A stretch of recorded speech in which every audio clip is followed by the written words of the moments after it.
Gold trusted gold buyers మీరు తాకట్టు పెట్టిన బంగారాన్ని విడిపించి ఈ రోజు ఉన్న మార్కెట్ ధరకు కొనబడను. లక్ష్మి పర్మనెంట్ గా ఎలా పెట్టే ఊరు ఏముంది దాన్ని పెళ్లిసుకుంటానని ఎక్కడ పడితే అక్కడ చేతులేసి ఓటేశాను, నమ్మేసింది. అంతేకాదురా మన ప్రభావంతో అది రోజులు వారాలేగాక నెల కూడా వెప్పింది. దాని కడుపు కాను నువ్వైతే మరి సావుకో. అమ్మమ్మ ఆ ఘనకారం మనసే లేదురా. అసలు ఆ టైంలో మనం ఊళ్ళో లేం కదరా. ఏది మొత్తం తప్పులన్నీ ఎత్తులేసుకుని ఆరిగాడు పొలివారు దాడిపోయాడు. మనమే చేసుకుంటే ఎవరికైనా అదే మరి. అంతేకాదురా మన ప్రభావంతో అది రోజులు వారాలేగాక నెల కూడా వెప్పింది. దాని కడుపు కాను నువ్వైతే మరి సావుకో. అమ్మమ్మ ఆ ఘనకారం మనసే లేదురా. అసలు ఆ టైంలో మనం ఊళ్ళో లేం కదరా. ఏది మొత్తం తప్పులన్నీ ఎత్తులేసుకుని ఆరిగాడు పొలివారు దాడిపోయాడు. మనమే చేసుకుంటే ఎవరికైనా అదే మరి.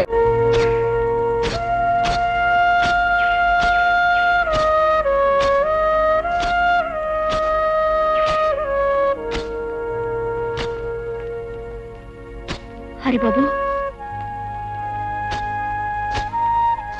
నిజం తెలియక నలుగురితో పాటు నేను అనుమానించాను, అవమానించాను.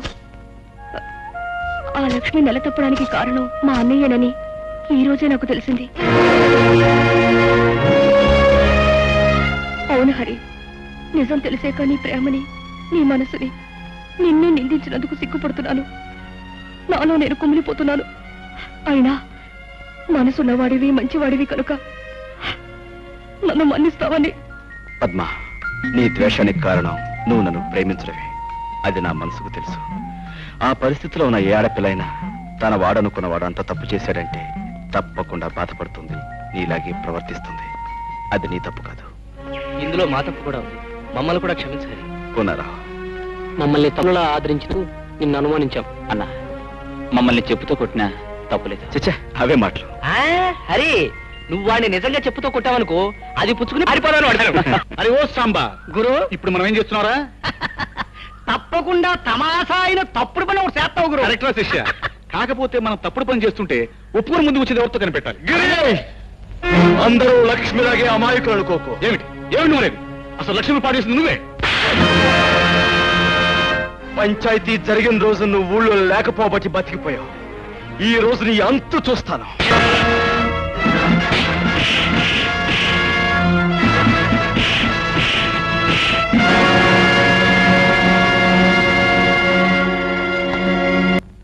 ఇదేం ప్రారంభం రా. ఇలాంటి వంశంలో పుట్టి మేడల మీద మిద్దెల మీద షికారు చేయక పొలాలమ్మట తుప్పలమ్మట తిరుగుతావేరా.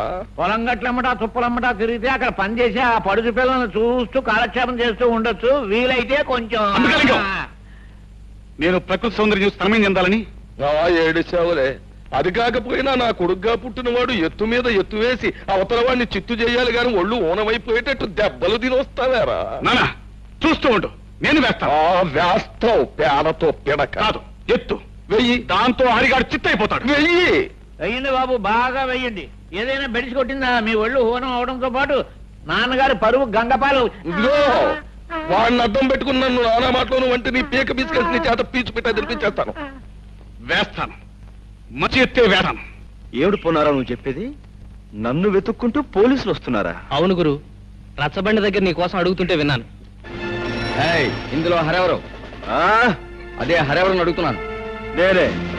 వన్ టౌన్ ఎస్ఐ గారు అరెస్ట్ చేసి తీసుకురమ్మన్నారు. కారణం ఆయన చెప్తాడా? నా బండిలో వస్తాను, పదండి. బాబు హరి, ఏమిటిదంతా? ఏం దిగులు పడకమ్మా, చట్టం నా చుట్టం, ఇట్టే వచ్చేస్తాగా.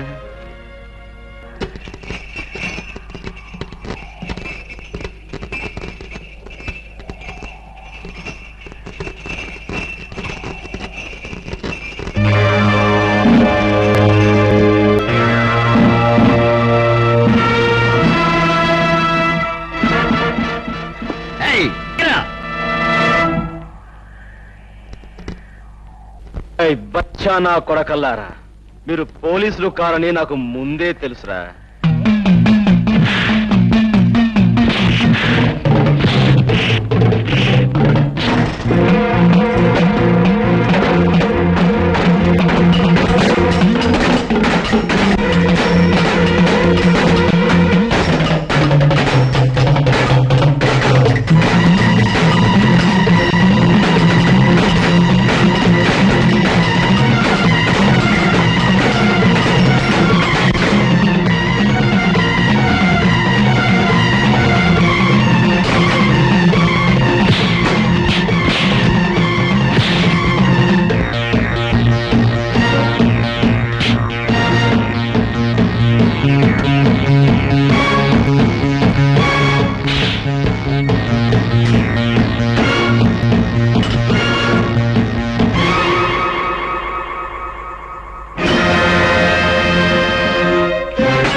అరిగాన్ని పోలీసులు పట్టుకుపోయారు అంటే వాడెవడో పెద్ద రౌడీ అయి ఉంటాడన్నమాట. రౌడీయో బేకువో కాకపోతే తమలాంటి వారిని చవటాలి. నా ఉద్దేశంలో శాస్త్ర ప్రకారం ఆ హరిగాడు జైల్లో నుంచి పరారయ్యొచ్చిన ఖైదీగాడు అవుతాడు.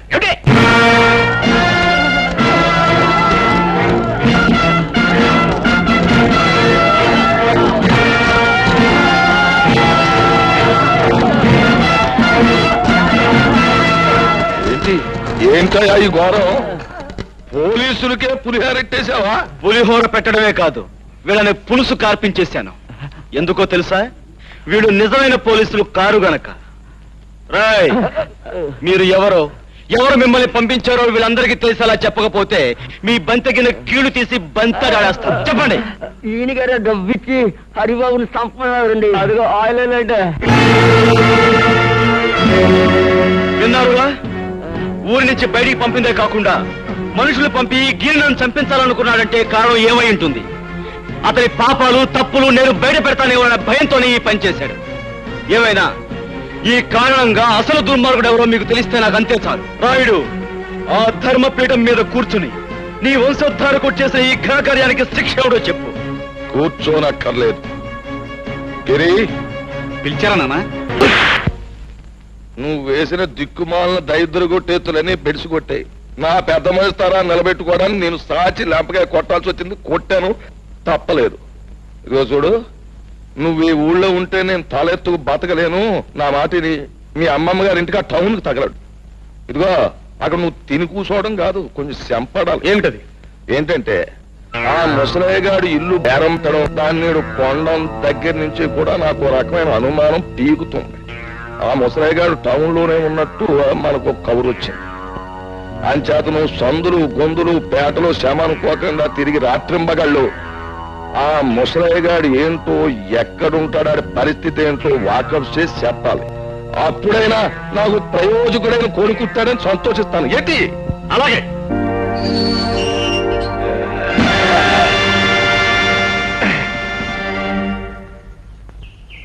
ఏమిటిదంతా?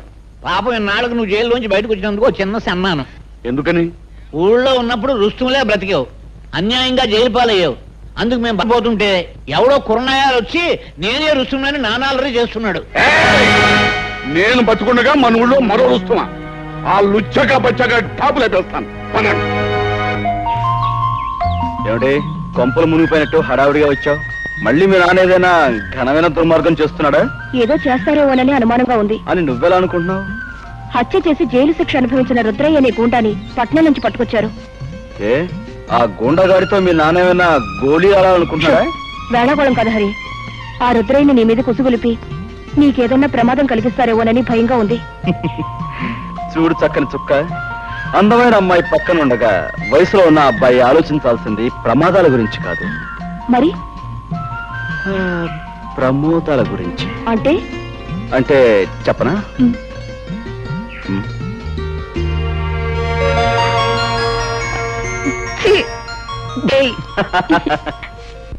ఏమండి, ఇది విన్నారా? ఏమిటి? శిక్ష పూర్తయి జైలు నుంచి విడుదలైన మీ తమ్ముణ్ణి ఆ రాయుడు తన వాళ్ళతో ఇంటికి పిలిపించుకున్నాడంట.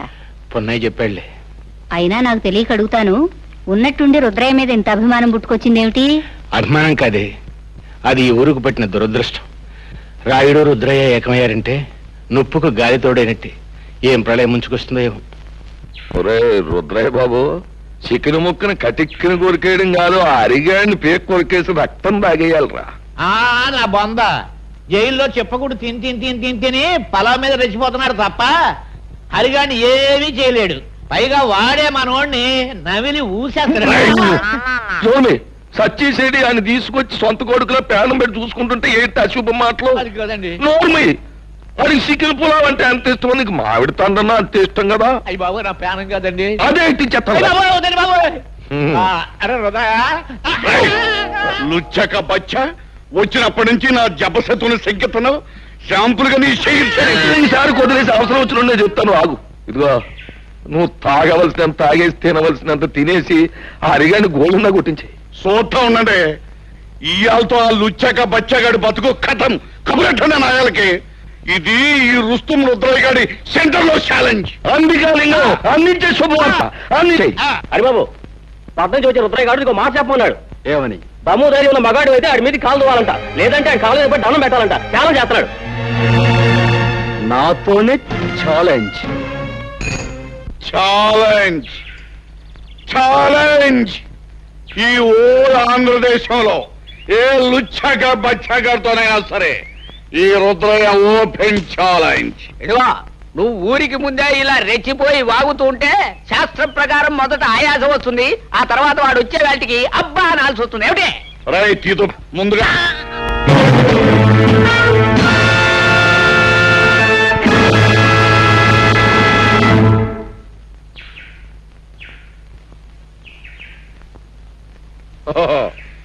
నువ్వేనా లుచ్చగా బచ్చగాడివి? నన్నే దెబ్బతీయాలనుకుంటున్నావన్నమాట. ఆ లుచ్చ కోతలాపు. దెబ్బ తీస్తానో లేదో ఇప్పుడే చూపిస్తా. ఏయ్! అగా ప్రజలందరికీ, పెద్దలు అనిపించుకునే వారికి నేను ఒక మాట చెప్పాలి. ఈ పందెంలో నేనే నెగ్గితే నన్ను మీలో ఒకడిగా, మీ వాడిగా చూసుకోవాలి. లేకపోతే ఈ ఊరే వదిలి శాశ్వతంగా వెళ్ళిపోతాను. సమ్మతమేనా? అలాగే నన్ను తీర్మానించడమైనది.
ఆ సంచిలో నేను పట్టుకుంటాను.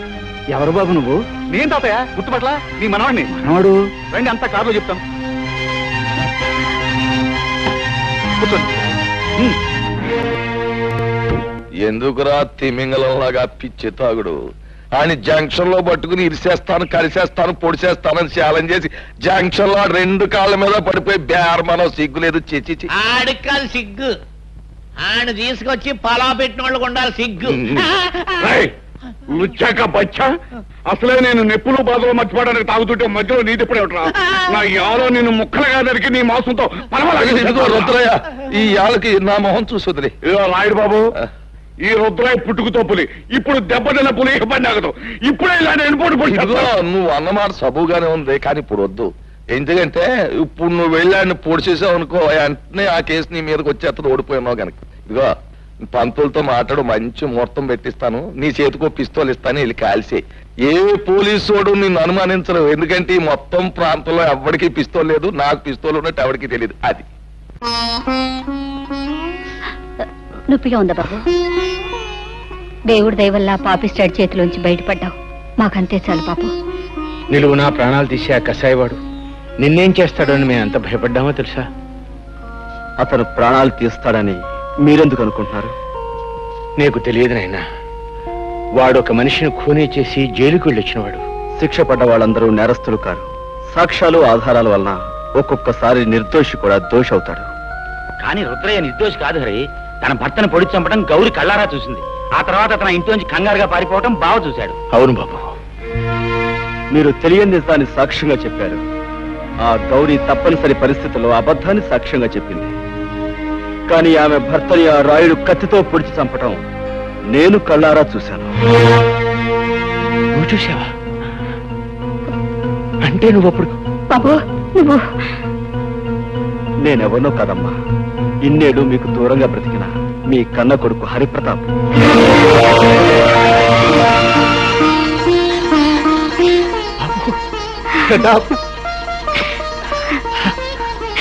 బాబు ఇన్నాళ్ళు మా కళ్ళ ముందే ఉంటూ ఈ నిజాన్ని ఎందుకు దాచావురా? నిన్ను చూసిన దగ్గర నుంచి నా కన్న మనసు ఏదో తెలియని బాధతో ఎంత తల్లడిల్లిపోయిందో తెలుసా? ఇన్నాళ్ళు ఎందుకు చెప్పలేదురా? అమ్మా, నాకు మిమ్మల్ని చూడగానే నిజం చెప్పాలని, అమ్మా నాన్న అని పిలవాలని ఎంతగానో అనిపించింది. కానీ నేనొచ్చిన లక్ష్యం నెరవేరాలంటే మనసును రాయి చేసుకోవడం తప్పనిసరైంది. నేను అనుకున్నట్టే అంతా జరిగింది కనుక ఇప్పుడు మీకు నిజం చెప్పినా పర్వాలేదనిపించి చెప్పాను. నాన్న, ఆ రోజు మీకు గుర్తుందా? మాస్టర్ గారికి మామిడి పళ్ళు ఇచ్చి రమ్మని మీరు దాన్ని పంపించారు.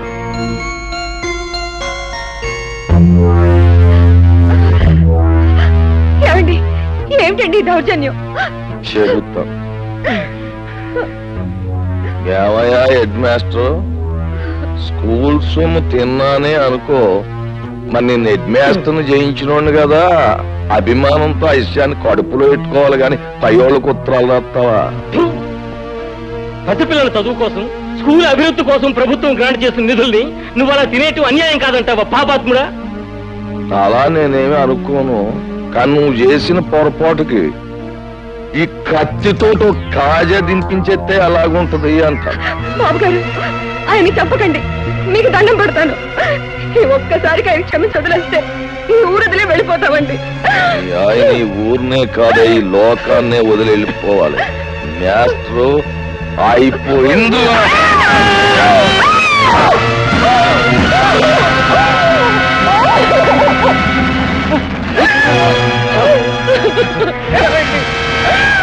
రాండు, ఆ కూర నా కొడుకుని పట్టుకుంటాం, ఈ కూలికి సాక్ష్యం ఉండకూడదు.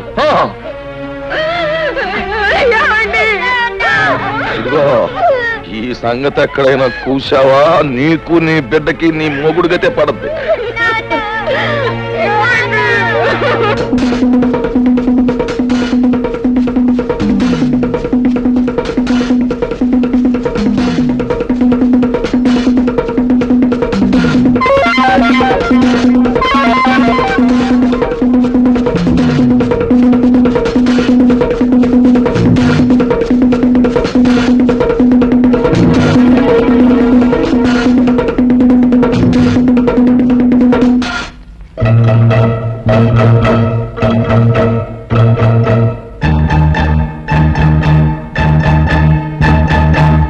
ముసలయ్య, నన్ను మా ఇంటికి తీసుకెళ్ళవా?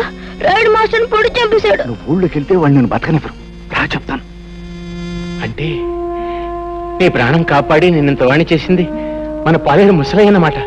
మనం పెట్టిన అన్నం తిన్న విశ్వాసానికి మనకెంత ఉపకారం చేశాడండి. ఆ రాత్రికి రాత్రే నన్ను పట్టణం చేర్చాడు ముసలయ్య. తను ఏదో కూలీ నాలి చేసుకుంటూ నాకింత అన్నం పెట్టేవాడు. గౌరీ భర్తను హత్య చేసినందుకు బాబాయ్కి శిక్ష పడిందని తెలిసాక ముసలయ్య నన్ను ఒకసారి జైల్లో నా బాబాయ్ దగ్గర తీసుకెళ్ళాడు. బాబు హరి, బాబాయ్ నువ్వేం తప్పు చేసావు? నిన్ను జైల్లో పెట్టారు. నేనే తప్పు చేయలేదు బాబు. తప్పు చేసిన వాళ్ళు తప్పించుకు పారిపోయారు. నేను పట్టుబడిపోయాను. రుద్రయ్య బాబు, మాస్టర్ నా రాయుడు పొడి చంపడం హరిబాబు కళ్ళారా చూశాయట. అవును బాబాయ్, మాస్టర్ రావుడు పట్టుకుంటే రాయుడు పొడి చంపేశాడు. నాకు కోపం వచ్చి రాయి తీసుకొట్టాను. దాంతో రావుడు నా వెంటబడ్డాడు. ఆ రాముడికి దొరకకుండా నేనే తప్పించాను. అక్కడుంటే ప్రమాదాన్ని పట్టణం తీసుకొచ్చాను. బాబు, హరిబాబు చూసిన నిజాన్ని బయట పెడితే మీకు శిక్ష తప్పుతుంది కదా. లాభం లేదు ముసలయ్య. పెద్దలందరూ తప్పుడు సాక్ష్యాలు చెప్పాక, ఆ గుడ్డి న్యాయస్థానం దాన్ని నమ్మి నాకు శిక్ష వేశాక, నిజం చూసిన ఈ పసివాడి సాక్ష్యం నా చట్టం ముందు చెల్లదు. ఆ రోజు రాత్రి వీధిలోకి రావటమే నా దురదృష్టం. మాస్టారు భార్య ఏడుపు విని ఏం జరిగిందోనని ఆ ఇంట్లోకి వెళ్ళాను. నెత్తుట మడుగులో ఉన్న మాస్టారుని, కన్నీటితో ఉన్న తన భార్యను చూసి 10 మందిని పిలవాలని బయటికి పరిగెత్తుకొచ్చాను. రాయుడు మనుషులు నన్ను పట్టుకున్నారు. దూరం నుంచి మా అన్నయ్య చూశాడు. నిజం తెలియని మా అన్నయ్య కోర్టులో నేనే నేరస్తుడని చెప్పాడు. కానీ అంతా తెలిసిన మాస్టారు భార్య ఎందుకనో అబద్ధం చెప్పింది. బహుశా దిక్కులేని ఆడదాన్ని రాయుడు మనుషులే బెదిరించి అబద్ధం చెప్పించుంటారు. ముసలయ్య జైల్లో పడటం వల్ల నా జీవితంలో కొంత పోగొట్టుకున్నానే తప్ప అంతా పోగొట్టుకుని అంతమైపోను. ఏదో ఒక రోజున బయటకు వస్తాను. ఆ రోజున ఆ రాయుడు పాపం పండి తీరుతుంది. ముసలయ్య, నాకు సాయం చేస్తావా? తప్పకుండా బాబు గారు, ఏమిటో చెప్పండి. మా ఇంటికి వెలుగు, మా కంటికి దీపం మా హరిబాబు. వీణ్ణి పెద్ద చదువులు చదివించి నీతికి న్యాయానికి నిలబడే మనిషిలా తయారు చేసి మా వంశం పేరు ప్రతిష్టలో నిలబెట్టేలా, మన ఊరిని తీర్చిదిద్దేలా తయారు చేయాలి. వాడి చదువు కావలసిన డబ్బు నేను జైల్లో ఉండి రాళ్లు కొట్టి కష్టపడి సంపాదించి పంపిస్తాను. చెయ్యని నేరానికి శిక్ష అనుభవించాడు బాబాయ్. ఇన్నేళ్లు ఆయన కాయకష్టం మీదే బ్రతికాను. ఇంత వాణ్ణయ్యాను. నేను ఎంత పాపిష్టోనిరా బాబు. ఈ ఊళ్ళో జరుగుతున్న అన్యాయాల్ని, అక్రమాల్ని ఎదుర్కొంటూ అందరికీ అండగా ఉండే మీ బాబాయ్ దోషి అని నమ్మాను. తప్పుడు సాక్ష్యం చెప్పి చేతులారా జైలుకు పంపించాను. వాణ్ణి క్షమించమని అడిగితే తప్ప నాకు మనశ్శాంతి లేదురా.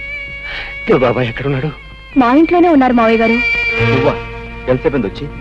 నీ గురించి, గతంలో మా నాన్న చేసిన నేరాల గురించి, అందుకు అన్యాయంగా దోషిని ముద్ర వేయించుకున్న మీ బాబాయ్ గురించి చెప్తున్నప్పుడే వచ్చాను హరి. ఇంతకాలం నేను ఒక స్వార్థపరుడు కూతుర్నని సిగ్గుపడేదాన్ని. ఇప్పుడు ఒక హంతకుడు బిడ్డనని తెలిసి అవమానంతో బాధపడుతున్నాను. నిజంగా నాకు మీలాంటి మంచి మనుషుల మధ్య నిలబడే అర్హత కూడా లేదు. నేను వెళ్ళిపోతా. చూడమ్మా పద్మ, పిచ్చి పిల్ల, అవేం మాటలమ్మా. మీ నాన్న చేసిన తప్పులకు నువ్వెందుకు బాధపడటం? నువ్వు ఆయన రక్తం పంచుకు పుట్టావే గాని బుద్ధులు గుణాలు పంచుకోలేదుగా. చెప్పు. నేను చెప్పను. చెప్పు రావుడు. ఉండండి, ఆడితో నిజంగా చెప్తాను నాకు తెలుసు. అయితే చెప్పించు. మర్యాదగా చెప్పు, ఆ హరి ఎవడు? లేదో నీ ప్రాణం తెస్తాను. చెప్పు. ఆ హరి ఎవరో కాదురా, మీ పాలిట యముడు, ఆ బ్రహ్మనాయుడు కొడుకురా. రుద్రయ్య, ఆ మంచి ముహూర్తం వచ్చేసింది. పిస్తోల్ పెట్టుకో, వెళ్ళి అరిగాని కాల్చి. పెట్ట కాల్చినట్టు కాలుస్తాను. వస్తాను.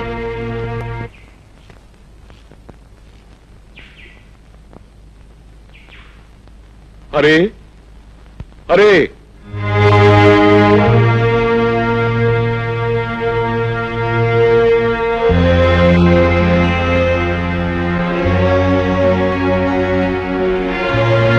తమ్ముడు,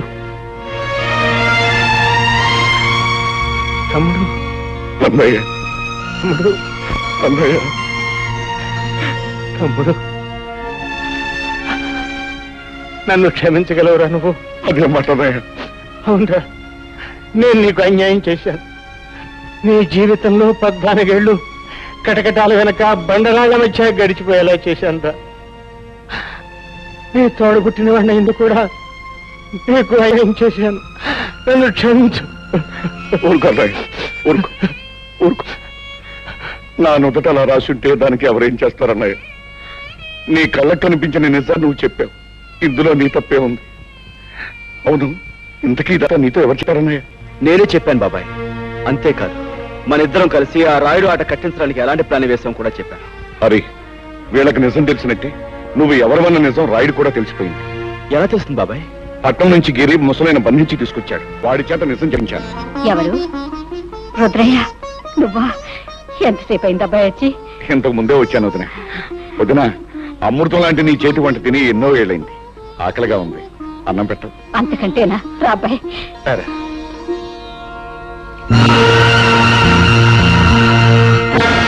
ఎరా రాముడు, నువ్వు చెప్పేది నిజమా?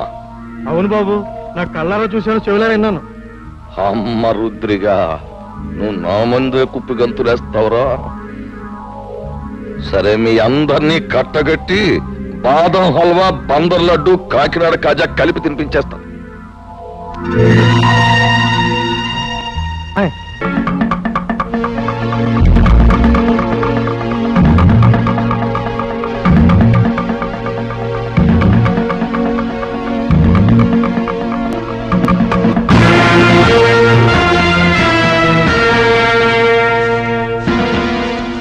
ఏంట్రా రుద్రయ్య, చలిమిడ ముద్ద తినేసి ఏనాడో సెలవు తీసుకోవాల్సిన నీ అన్నగారి కొడుకు ఊళ్ళోకి రుస్తుములా దిగి నాకే శత్రువు అయిపోయి, అవి నువ్వు వెళ్ళాడికి దప్పలం ఎట్టేరా అని నిన్ను పంపితే ఆడు నువ్వు అందరూ ఏకమైపోయి నాకేదో ఎట్టేయాలని మీరు పప్పులో కాలేశారు. నేను మొన్నే చెప్పాను కదా నా గురి తప్పదు అని. అందుకే ఈ ఏళ మీ అందరినీ పైకి పంపేయాలని తీర్మానించమైనది. అరబ్బాయా, ఇప్పుడే నీ గురించి అనుకుంటున్నావు. నీకు 100 ఏళ్ళు. మీ వాళ్ళందరూ ఇక్కడే ఉన్నారు, అందరికీ కలిపి బంతి భోజనాలు ఎత్తేస్తాను రా. రాయుడు, ఇంతకాలం అందరి చేత అన్ని తినిపించడానికి అలవాటు పడ్డ నీ చేత ఎండుగడి తినిపించడానికి రా నేనొచ్చింది. రాయుడు, నిన్నెదిరించాడని మా మాస్టర్ని పొడిచి చంపింది నువ్వు. నీ కొడుకు వల్ల నిలతప్పిన లక్ష్మిని పీక నిలివి చంపింది నువ్వు. నీ బండారం బయటపడుతున్న భయంతో మా అమ్మమ్మను ఆంబోతో చంపించింది నువ్వు. ఇన్నాళ్ళకి నువ్వు చేసిన పాపాలకు రుజువులు, నువ్వు చేసిన నేరాలకు సాక్ష్యాలు దొరికాయి కాబట్టి నీ రోజు ఎంత చూస్తాను. అవును,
హరి, మర్యాదగా నిలబడిపో, లేదా మీ అమ్మ బుర్రకు బూరు మొక్కెట్టేస్తాను.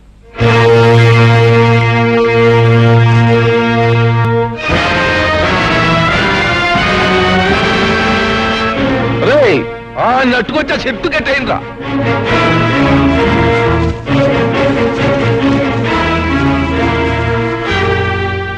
ఎరా బుర్ర సన్నాసి, పులి మీసాలు అట్టుకుని ఉయ్యాలోగాలనుకుంటున్నావట్రా?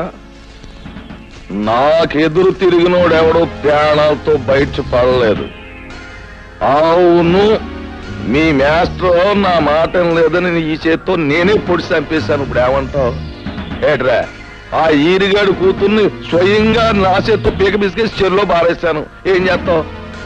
చీటికి మాటికి నోరెట్టు పడిపోయా మీ అమ్మమ్మని ఆంబోతో తొక్కించి చంపించేసింది నేనే. దానికి నువ్వు ఆంబూతిని చంపావు కానీ నా జోలికేం రాలేకపోయావు కదా. ఇదిగో ఇక్కడ నేను నేరాలు చేసినా ఘోరాలు చేసినా న్యాయం గాని చట్టం గాని ప్రజ గాని ఏం మాట్లాడడానికి ఏది లేదు. అది ఊరు పద్ధతి. ఇందాక నీకు మాట ఇచ్చాను చూడు, బంతి భోజనాలు ఎడతానని. ఈ ఊళ్ళోకి నువ్వు దిగి నాకు మనశ్శాంతి లేకుండా చేసినందుకు ముందు నీకు మాంసం కూరెట్ట. వాళ్ళను చంపి నీ చేతులెందుకు మట్టి చేసుకుంటావు? ఈ హరి రుద్రయ్య చేసిన వెధపోలు ప్రజలకు తెలిస్తే వాళ్ళే వీళ్ళను రాళ్లు పుచ్చు కొట్టి చంపేస్తారు. ఏంటి తల్లి నువ్వు చెప్పేది నాకేం అర్థం కావట్లేదు. హరి మంచివాడు కాదని నాకు ముందే తెలుసు. అందుకే రహస్యంగా గమనిస్తుండేదాన్ని. ఈ రుద్రయ్య వచ్చాక ఒక రోజు ఇద్దరు కలిసి ఎవరూ లేరనుకొని కొన్ని నిజాలు మాట్లాడారు. అవన్నీ రికార్డ్ చేశాను, విను. రుద్రయ్య బాబాయ్, ఇంకా సిటీలో పోలీసులు నా కోసం గాలిస్తున్నారంటావా? ఎంత గాలిస్తే మాత్రం వాళ్ళు నిన్నే పట్టుకోగలరా? అయినా రేప్ చేసిన పిల్లను పేగరొక చంపేకి ఎందుకు వదిలేశావరా? అందుకే అది నీ గురించి రిపోర్ట్ ఇచ్చింది. అది కాదు బాబాయ్, అప్పటికే 2 హత్యలు చేస్తున్నాను. మళ్ళీ ఇంకో ప్రాణం తీయడం ఎందుకా అని ఊరుకున్నాను. ఇంతకీ రాయుడు కూతుని వదిలేసావా లేకపోతే ఓ పట్టు పెట్టావా? తొందరపడక బాబాయ్, మంచోళ్ళ నటించి ముందు ఈ ఊళ్ళో అమాయకపు మొగుళ్ళు తాలూకు పెళ్ళాలను సరిచేస్తున్నాను. సమయం చూసి ఆ రాయుడు కూతురు కూడా ఓ పట్టు పడతాగా. అమ్మ బ్రహ్మన్న కొడక, నీ వెనకాల ఎంత పాపిష్టి చరిత్రుందా? హత్యలు మానభంగాలు శాస్త్ర ప్రకారం వీడికి వెన్నతో పెట్టిన విద్యలన్నమాట. ఏమిటే నాన్న, రేపు రచ్చబండ దగ్గరికి ఊరందరినీ రమ్మనండి. ఈ నీచులిద్దరినీ నిలబెట్టి ఈ టేప్ వినిపిస్తే చాలు, వాళ్లే వీళ్ళ దుమ్ము దులుపుతారు. కరెక్ట్. ఉప్పు నా కూతుర్ని అనిపించుకున్నావమ్మా. ఇవాళ లింగం పంతులు, అయ్యా, ఊళ్ళో పిల్ల మేక అందరినీ రచ్చబండ దగ్గరకు వచ్చేమని టౌ కొట్టించేయండి. ఇదిగో ఆ రుద్రయ్య గారిని ఎరిగాన్ని బండి కట్టించి ఈడ్చుకుని జనం దగ్గర తీసుకురండి. ఊరంతా మైకులు ఎట్టేయండి, స్పీకర్లు. పండుగ అయిపోవాలి. నడండి.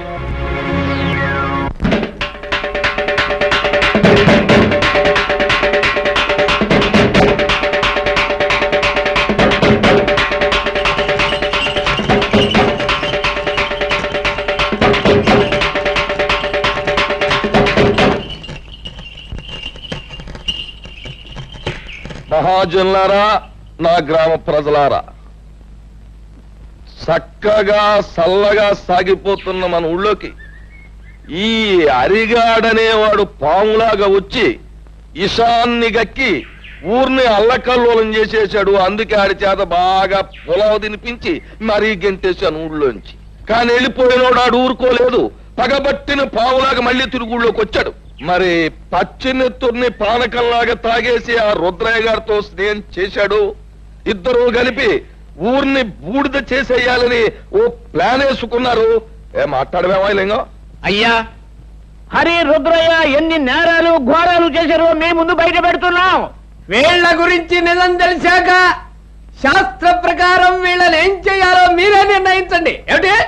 తర్వాత వాళ్ళిద్దరూ కలిసి ఎన్ని పాపిష్టి పనులు చేశారో, ఎన్ని లుచ్చా పనులు చేశారో వాళ్ళ మాటలన్నీ కూడా ఇక్కడ ఉన్నాయి. అవి ఇప్పుడు మీకు వినిపిస్తాం.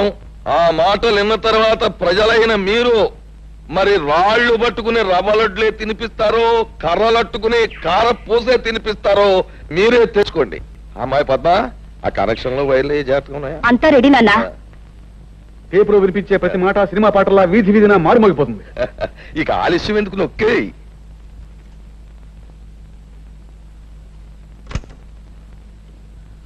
నాకెదురు తిరిగినోడు ఎవడో ప్రాణాలతో బయట పడలేదు. అవును, మీ మాస్టర్ నా మాట లేదని ఈ చేతితో నేనే పొడి చంపేశాను. ఏమంటావు? ఆ ఈరిగాడు కూతుర్ని స్వయంగా నా చేతితో పీక బిస్కెట్స్ చెరులో బారేశాను. ఏం చేస్తావు? చీటికి మాటికి నోరెట్టు పడిపోయా మీ అమ్మమ్మని ఆంబోతో తొక్కించి చంపించేసింది నేనే. దానికి నువ్వు ఆంబోతుని చంపావు కానీ నా జోలికేం రాలేకపోయావు కదా. ఇక్కడ నేను నేరాలు చేసినా ఘోరాలు చేసినా న్యాయం గాని చట్టం గాని ప్రజ గాని ఆ కనెక్షన్లు పీకి పారేసి అరిగడు కుటుంబానికి మంగళార్థం పడి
నువ్వు చేసిన దారుణాలకి, ఈ పల్లె ప్రజలకు నువ్వు చేసిన అన్యాయాలకి, వ్యక్తిగతంగా నాకు నా కుటుంబానికి నువ్వు చేసిన ద్రోహానికి నిన్నిక్కడే నరికి పోగులు పెట్టగలను.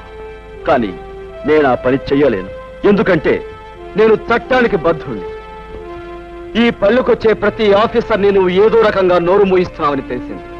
అందుకే ప్రభుత్వం ప్రత్యేకంగా నీ విషయం తెలుసుకోవడానికే నన్ను ఇక్కడికి పంపించింది. బాధ్యత గల పోలీస్ ఆఫీసర్గా నిన్ను, నీతో పాటు నీ పాపాలను పంచుకున్న ఈ దుర్మార్గుల్ని చట్టానికి అప్పగిస్తాను. బాబు, ఇప్పుడు నువ్వు అన్న ప్రతి మాట యథార్థమైన ఒప్పుకుంటాను. మీరే శిక్ష చేసినా భరిస్తాను. అమ్మా పద్మ, ఇలా బాబు, నా రక్తాన్నే పంచుకు పుట్టిన మంచితనం, మానవత్వం కూడా పెంచుకుంది మా పద్మ. దీనికి ఇక నువ్వే తోడుగా ఉండాలి బాబు. నీ చల్లటి మనసుతో, నీ గుండె నిబ్బరంతో ఈ ఏళ్ళ నుంచి ఈ ఊరిని రామరాజ్యం చెయ్యాలి అని నేను కోరుకుంటున్నాను. అందరూ నన్ను మన్నించండి. సెలవు.